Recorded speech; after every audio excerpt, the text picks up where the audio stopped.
మాటల్లో ట్రస్ట్ లేని west America అంటే తన అవసరాల కోసం ప్రయోజనాల కోసం మాత్రం ఉపయోగపడే అమెరికా సరసనే రష్యాని పెట్టి పూర్తిగా చూడాల్సిన అవసరం లేకపోయినా అంత ఊరికే ఓవర్ రొమాంటిసైజ్ కూడా అవ్వాల్సిన అవసరం లేదు మన పుల్లారావు గారి మాటల్లో అనేది ఒకటి కన్క్లూజను.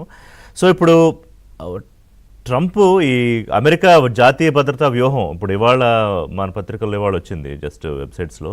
దాంట్లో ఏంటంటే భారత్తో వాణిజ్య ఇతర సంబంధాలు మెరుగుపరుచుకోవడానికి అమెరికా నిరంతర ప్రయత్నాలు కొనసాగించాలి, క్వాడ్ కూటమిలో సహకారం ద్వారా ఇండో పసిఫిక్ భద్రతకి దోహదపడుతుంది అనేది వాళ్ళ ఆ పేపర్స్లో పెట్టుకున్నారు, స్ట్రాటజీ పేపర్స్లో. అంటే ఈ భేటీ ఇంపాక్ట్ ఏమన్నా దాని మీద ఉండవచ్చా? Point number 1. నెక్స్ట్ ఇంకో అంశం మాట్లాడదాం. ఇప్పుడు ఫస్ట్ థింగ్ ఏమిటంటే అమెరికాలో టెక్నాలజీ ఉంది, బాగా ఉంది అనే దాంట్లో ఎలాంటి అనుమానం లేదు. బట్ వాళ్ళ దగ్గర టెక్నాలజీ ఉంటే మనకేం లాభం? వాళ్ళు టెక్నాలజీ మనకి ఇస్తున్నారా? అమ్ముతారు కానీ ఇవ్వరు కదా. ఇప్పుడు మనకి తేజస్ ఎయిర్ క్రాఫ్ట్ అది ఎందుకు ఆగిపోయింది? దాని ప్రొడక్షన్ చాలా ఇబ్బందులు పడిపోతున్నాం మనం. ఎందుకు? వాళ్ళకు జీఈ ఇంజిన్స్ వాళ్ళు మనకి టైంకి సప్లై చేయటం లేదు అనేది. అదే కాకుండా మనం పాత ఇది మర్చిపోకూడదు. మనం ఎప్పుడైతే పోఖ్రాన్ 2 చేసామో అటల్ బిహారీ వాజ్పేయి ప్రధానమంత్రి ఉన్నప్పుడు, దాని తర్వాత మన మీద శాంక్షన్స్ విధించారు. మనకి మొత్తం అంతా న్యూక్లియర్ ఫ్యూల్ ఇవ్వకుండా ఒక 10 ఏళ్ళు మనకి ఆపేశారు. దాని తర్వాత మన్మోహన్ సింగ్, బుష్ చాలా మీటింగ్లు పెట్టుకుని చేసి దాని తర్వాత న్యూక్లియర్ ఫ్యూల్ రెజ్యూమ్ చేశారు. అది కూడా దానికి ఏంటంటే కండిషన్స్ పెట్టారు. న్యూక్లియర్ రియాక్టర్స్ మీరు మా దగ్గర కొనుక్కోవాలి.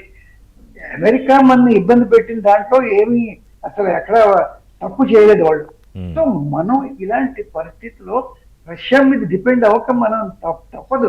ఎందుకంటే రష్యా ఏ టెక్నాలజీ ఉందో అది వాళ్ళు మనకి సిద్ధంగా ఉన్నారు. అయితే రష్యాతో మనకు కొన్ని ఇబ్బందులు ఉన్నాయి. అది కాదు, ఇప్పుడు ఏంటంటే ఇది ఒక 1 సైడెడ్ రిలేషన్షిప్ అయిపోయింది. ఇప్పుడు రష్యా నుంచి మనం చాలా క్రూడ్ కొంటున్నాం. రష్యాకి మనం బాగా అమెరికా ఏమంటారంటే మనం క్రూడ్ కొన్న వల్ల రష్యాకి మనం వాళ్ళ యుక్రెయిన్ వార్ ని మనమే ఫండ్ చేస్తున్నామని. రష్యా మన దగ్గర ఏమీ కొంటలేదు.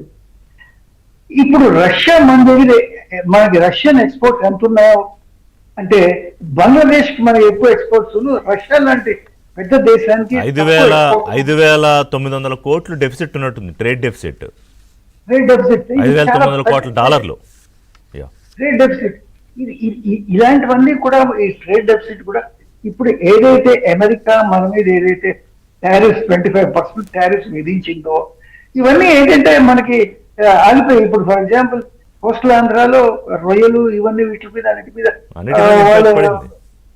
కాదు. ఇప్పుడు ఆ టారిఫ్స్ విషయంలో ఏమన్నా ఆలోచిస్తారా ట్రంప్? ఇంకా అంటే వెనక్కి ఏమన్నా తగ్గే అవకాశం? అదే ఇది చాలా ముఖ్యం అండి ఈ టారిఫ్స్ విషయంలో. ఫస్ట్ థింగ్ ఏమిటంటే యుక్రెయిన్ వార్ ఇది ఒకవేళ ఎండ్ అయితే దాని తర్వాత ఏదైనా దాంట్లో అవకాశం ఉంటుంది. ఇప్పుడు యుక్రెయిన్ వార్ ఎండ్ కావాలంటే ఇప్పుడు దీనికి చాలా ఇది ఉన్నాయి. ఇండియాకి దీని మీద ఏమీ లివరేజ్ లేదు. నిన్న ప్రపంచం మీడియా కానీ వేరే దేశాలు కానీ ఇండియా పుతిన్ మధ్యలో ఏం జరుగుతుంది అనేది చూశారు. ఇండియా ఏమంటుంది అనేది. ఇండియా కొత్తగా ఏం చెప్పలేదు ఇది యుక్రెయిన్ వార్ గురించి. ఏమన్నారంటే రష్యా మాకు యుక్రెయిన్ వార్ లో ఏం జరుగుతున్నారు ఎప్పటికప్పుడు మాకు ఇన్ఫార్మ్ చేస్తున్నారు. బట్ ఇండియాకి లివరేజ్ లేదు. అమెరికాకు ఉన్న లివరేజ్ ఉన్నట్టుగా. అమెరికా ఏంటంటే వాళ్ళ డిప్లొమాట్స్ ని పంపిస్తున్నారు, స్టీవ్ విట్కాఫ్ ని పంపిస్తున్నారు. దాని తర్వాత అమెరికా ఇప్పుడు ట్రంప్ యుద్ధం ఆపే అని జెలెన్స్కీకి చెప్పాడు. అలా మోదీ రష్యా అధ్యక్షుడికి చెప్పరు కూడా, అంతే కదా. కెపాసిటీ లేదు మనకి. సో ఆ లివరేజ్ ఉంటే మనకి బాగుండేది. బట్ ఆ లివరేజ్ ఇండియాకి ఆ స్పేచర్ లేదు రష్యాని మీరు యుద్ధం ఆపమని. నిన్న యాక్చువల్ గా ఏమంటారు ఆయన ఒక అడుగు ముందుకు వేసాడు. ఏంటంటే India is not neutral, India in favour of piece అంటాడు. బట్ అది ఇటు కాదు అటు కాదు, మీరు యుద్ధం ఆపండి అనేది చెప్పే కెపాసిటీ ఉందా నరేంద్ర మోదీకి? లేదు. రైట్. సో ఫైనల్లీ జస్ట్ 30 సెకండ్స్లో పుల్లారావు గారు మొత్తం ఈ భేటీ ద్వారా ట్రంప్ ఆలోచనలో ఏమన్నా మార్పు వస్తుందా ఇండియా పర్సెప్షన్లో? తప్పకుండా. ట్రంప్కి ఏంటంటే పుతిన్ మీద చెడ్డ అభిప్రాయం లేదు, అది మనం పెట్టుకోవాలి. పుతిన్తో స్నేహం కావాలని ఉన్నది కాబట్టి మన మీద అంత కోపం ఉండదు. ఎందుకంటే మనకు తప్పదు.